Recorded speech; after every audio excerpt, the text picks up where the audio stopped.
Bem-vindos à Soma dos Dias, um podcast de negócios. Eu sou a Cláudia Arsénio. Existem atualmente mais de 6 mil intermediários de crédito registados no Banco de Portugal, um número que tem vindo a crescer. No ano passado, só no crédito à habitação, a intermediação representou mais de metade do número do volume de empréstimos. Vamos, neste episódio, perceber melhor este negócio. Depois olhamos para as reservas do ouro do Banco de Portugal, que tem vindo a valorizar com a escalada do metal amarelo. Nesta altura, valem cerca de 45 mil milhões de euros, quando em março de 2023 valiam metade desse valor. Comigo estão o Hugo Neutel e a Carla Pedro. Esta é a Soma dos Dias. A paisagem do crédito está a mudar em Portugal. Os intermediários assumem um papel cada vez mais relevante. No ano passado, por exemplo, estiveram ligados a mais de metade dos empréstimos para comprar casa e no setor automóvel dominam com cerca de 80%. Comigo está o coordenador da secção de empresas, Hugo Neutel. Olá, Hugo. Viva, Cláudia. Primeiro, interessa conhecer que negócio é este da intermediação de crédito. Como é que isto funciona? Os intermediários situam-se, no fundo, entre quem procura um financiamento, seja uma família ou uma empresa, e quem o pode dar, que é um banco, não é? Há vários tipos de intermediários, há 3 tipos de intermediários em Portugal e que atuam de forma muito diferente entre si, mas de uma forma geral podemos dizer isto. O objetivo do intermediário é entender o perfil e os objetivos de quem procura um crédito e procurar a melhor solução de crédito, de entre as disponíveis que tem, dos bancos, para essa pessoa. É importante sublinhar que os intermediários de crédito não concedem crédito, eles atuam apenas, exatamente como o nome indica, como intermediários. Quem concede o crédito são os bancos. Há 3 tipos de intermediários em Portugal, com nomes que não deixam adivinhar muito bem do que é que se trata, mas eu vou tentar explicar. Existem aqueles que se chamam os vinculados, são intermediários de crédito que assinam contratos com bancos específicos, trabalham só com esses bancos e quando o consumidor necessita de um financiamento e contacta ao intermediário, ele vê as propostas disponíveis de entre aqueles bancos com quem trabalha. Chama-se isto os intermediários vinculados. São estes, por exemplo, que foram responsáveis pelos tais números do crédito à habitação e já lá vamos, em 2024 e neste ano. São mais ou menos 40% dos tais 6 mil e tal que existem em Portugal. Depois existe uma larga maioria de intermediários que são aqueles a que se chama intermediários a título acessório. Isto na prática quer dizer o quê? Lojas de eletrodomésticos, stands automóveis, todos nós vamos a uma, não quero falar em nenhuma em particular, mas vamos a uma cadeia de eletrodomésticos e imediatamente temos a opção de comprar a prestações. Obviamente a função principal de qualquer cadeia de loja de retalho de eletrodomésticos ou de stand automóvel, ou seja o que for, não é fazer negócio financeiro, isso é apenas um complemento ao seu negócio principal, é por isso que se chama a título acessório. Valem 60% dos tais 6 mil e tal que existem em Portugal e portanto dominam nas lojas. Qualquer loja que tenha à porta, paga prestações, isso significa que tem ao lado um intermediário financeiro, normalmente criado por si, uma empresa ao lado, e que está autorizada pelo Banco de Portugal a conceder empréstimo, só para aquele caso específico. E depois existe uma classe que é muito popular noutros países, mas não é de todo popular em Portugal, que é os chamados não vinculados. Estes são quem? São intermediários totalmente independentes, não assinam um contrato com nenhuma instituição financeira, com nenhum banco, e ao contrário, assinam contratos é com os clientes e, portanto, tentam procurar junto do mercado a melhor solução para aquele cliente e o cliente faz as contas entre aquilo que paga ao intermediário financeiro e aquilo que espera deixar de pagar num bom contrato de crédito. Se isso for positivo para si, é aí que está o negócio. Há países, por exemplo, como a França, em que estes é que são os maioritários. Em Portugal não são de todo populares, existem cerca de 40 no universo de 6 mil e tal. Qual é o negócio dos intermediários de crédito? Bom, eu não vou falar aqui daqueles que são a título acessório exatamente por isso, porque são apenas um negócio complementar, não é o seu negócio principal fazer crédito. Mas nos vinculados, que esses sim são aqueles que nos interessa mais falar aqui, o negócio deles está, o cliente não paga mais por aceder ao intermediário, eles é que cobram aos bancos. Cobram uma taxa que geralmente varia entre 0,75% e 1,5% do valor financiado. Significa que se tu, Cláudia, fores pedir um empréstimo de 100 mil euros, seja para que propósito for, o intermediário vai-te apresentar 2 ou 3 ou 4 propostas, tu vais ver aquela que é melhor para ti e, no fim, o banco que tu escolheres vai pagar àquele intermediário 1,5% disso, no máximo 1,5% disso, portanto 1.500 euros. É esta a faturação do intermediário, é este o negócio, que tem crescido imenso nos últimos anos e que tem frequentemente vantagem para os clientes, porque em grande parte dos casos é o próprio Banco de Portugal que diz que os clientes ficam mais bem servidos e conseguem melhores condições de crédito quando o fazem através do intermediário do que se o fizerem diretamente aos balcões dos bancos. Isto é particularmente verdade no crédito à habitação, em alguns tipos de crédito ao consumo, mas é ao contrário no crédito automóvel, em que a conclusão do Banco de Portugal é que as pessoas ficariam, de uma forma geral, mais bem servidas se fizessem crédito nos bancos e não logo junto dos stands do Paga Prestações, e também no chamado crédito revolving. Este palavrão basicamente significa os cartões de crédito. E como é que se explica este crescimento? Já disseste aí alguns fatores, mas há mais. Um dos fatores é exatamente a erosão das redes de balcões dos bancos, porque essa diminuição agora está estabilizada, mas durante alguns anos vimos os bancos em reestruturações múltiplas, em quase todos os bancos, a diminuírem o número de trabalhadores e a rede de agências. De cada vez que, e isto é verdade sobretudo para o interior do país, mas de cada vez que há uma localidade que fica deserta de balcões, aí está uma oportunidade e um espaço que pode ser ocupado pelos intermediários de crédito, que podem assumir esse papel do qual o banco desistiu, mas com vantagens para os bancos. Não se pense que quando usamos a expressão estão a roubar negócios aos bancos, entre aspas, não é verdadeiramente a roubar, porque os bancos continuam a conceder o crédito, eles são apenas intermediários. Isto tem vantagens também para os próprios bancos, porque é muitas vezes tem custos mais reduzidos pagar a um intermediário pelos créditos que efetivamente são concretizados do que ter mais um balcão aberto com os custos fixos que isso implica e sem saber se o retorno vai ser permanente ou não é? E portanto isto é como se costuma dizer naquela expressão em inglês, uma situação de win-win, não é? Os bancos tendencialmente poupam porque pagam menos aos intermediários do que pagariam para manter estruturas de custo fixas, não é? Os balcões, e os intermediários ganham evidentemente porque é esse o seu trabalho e com as comissões que cobram aos balcões.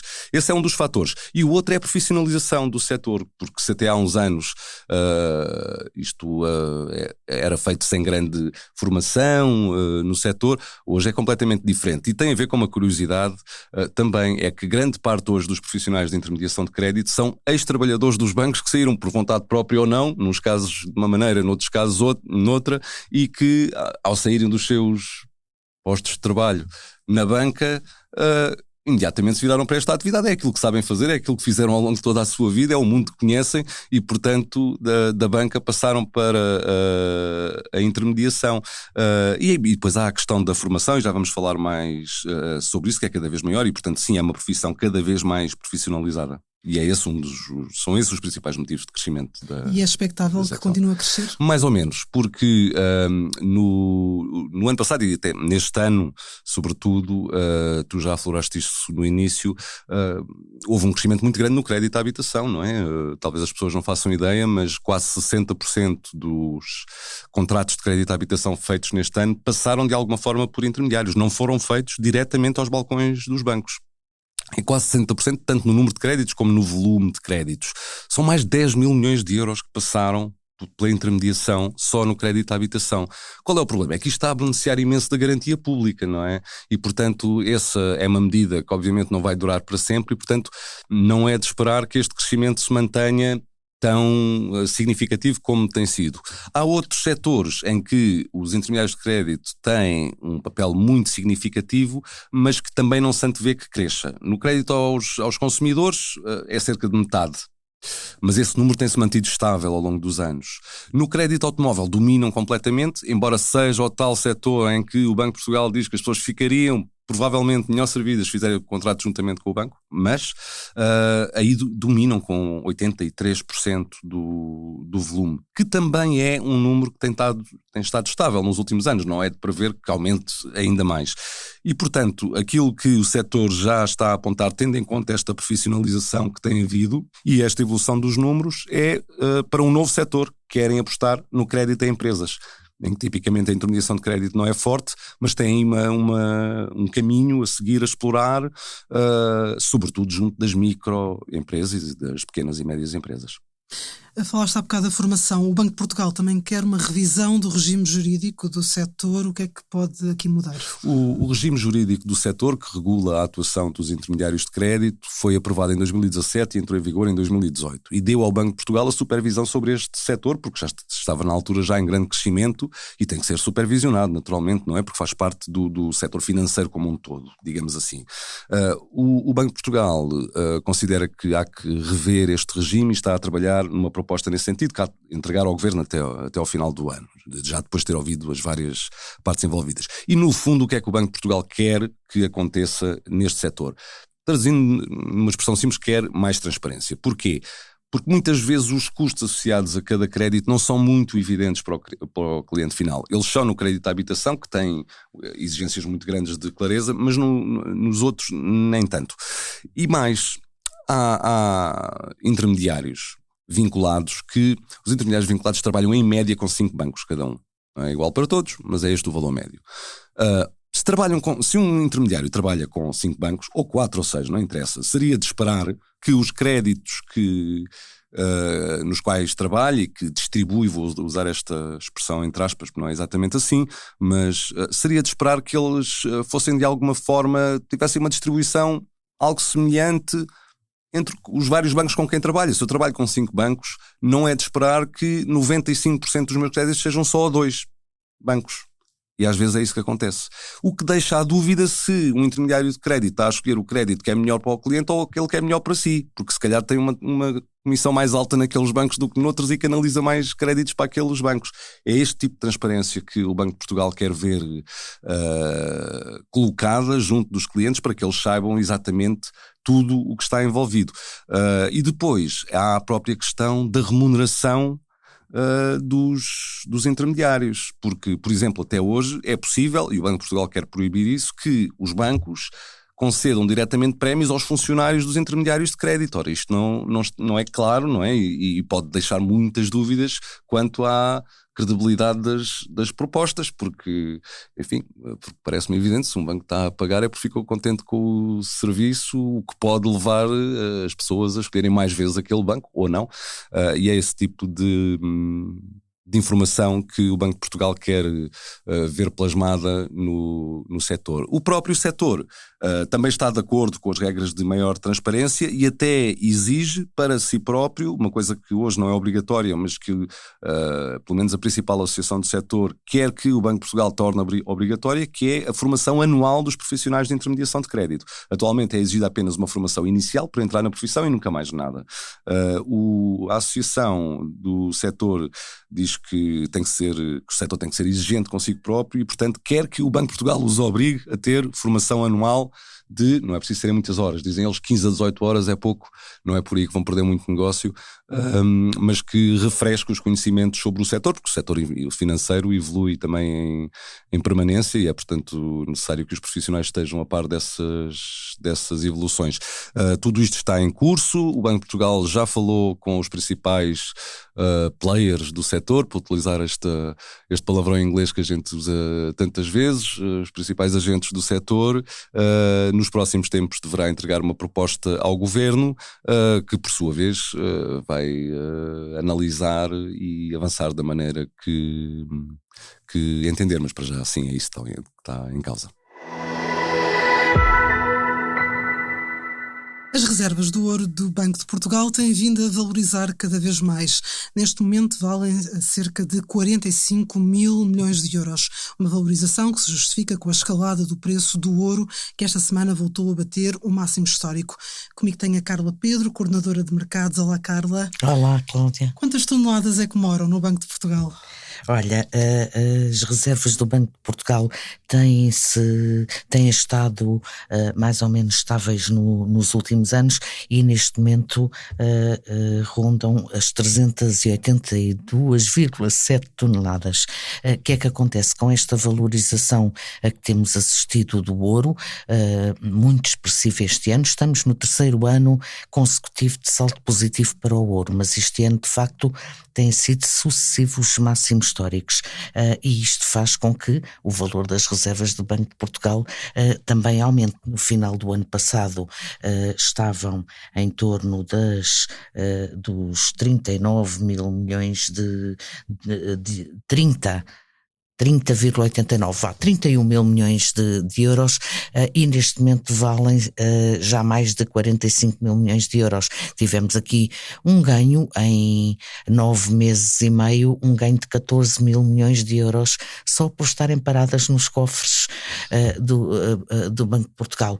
E o que é que leva a esta valorização? Têm sido imensos os fatores, e isso de facto é o que tem ajudado a tornar ainda mais valiosas as nossas reservas, sendo que o Banco de Portugal é um dos bancos centrais que tem maiores reservas de ouro em todo o mundo.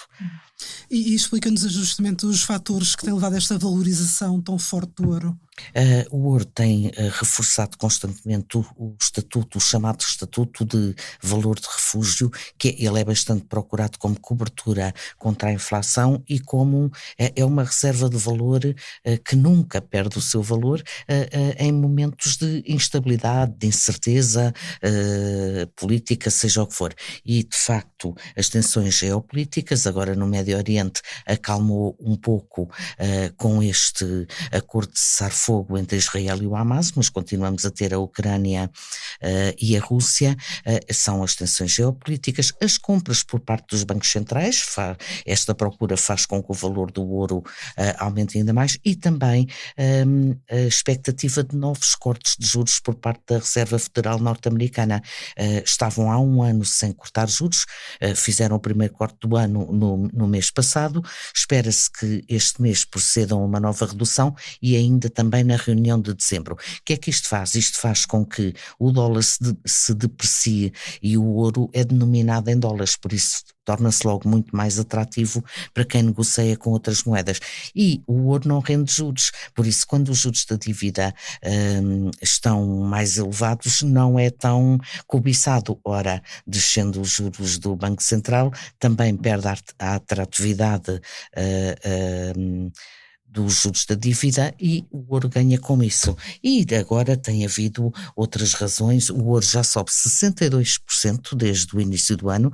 Neste momento hoje já supera as 4.250 toneladas.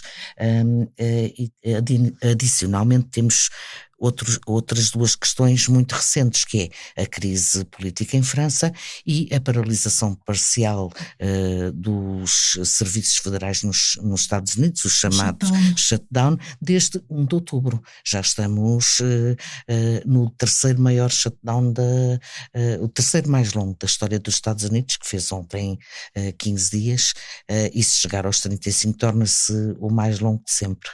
E é esperado que continue a bater recordes? Sim, sucessivos. Exato, tudo isto que eu tenho, são já muitos, mais de 40 este ano, os recordes, e desde finais de agosto, com a perspectiva da Fed retomar o corte de juros, começou a subir e não tem parado desde aí. E todas estas condições continuam reunidas para que ele continue a ser bastante procurado como reserva de valor. Havia a questão até se estávamos perante uma bolha do ouro, e a ideia é que não, e que ele ainda tem muito por onde valorizar. Há já muitos analistas até que falam brevemente em $5.000 por onça. Cada onça tem 31 gramas e pouco, por isso é muito, muito dinheiro. E a prata vai acompanhar esta subida do ouro? Sim, a prata, que é considerada a irmã mais nova do ouro, muitos chamam-lhe até a irmã feia do ouro, por não ser tão atrativa. Há quem goste mais do amarelo. A prata costuma acompanhar os ganhos do ouro, e é o que tem acontecido, mas até está a superar o ouro em desempenho. Já ganha 85% este ano, neste momento negocia acima dos $53 por onça. Desde 1980 que estava à espera de um novo recorde, aconteceu a 9 de outubro, quando superou os $50 por onça, e também tem escalado. E depois São todas as razões que têm sustentado o ouro, também sustentam a prata, mas tens o facto de a prata ser um metal, ser considerado, e é um metal precioso, mas também um metal industrial, que é extremamente utilizado neste momento na transição energética, para os painéis, para a eletrificação, ou seja, tens aqui esta não só como joia e como reserva de valor tal e qual como o ouro, mas também pela sua aplicação na joalharia, mas também pela sua aplicação industrial, que é extremamente importante, a ponto de haver já analistas que esteve desde 1980 à espera de chegar aos $50 e há analistas que dizem que em breve poderá estar nos 100, duplicar o atual valor. Obrigada a ambos e assim terminamos mais um episódio da Soma dos Dias. Até para a semana, porque há sempre histórias para contar.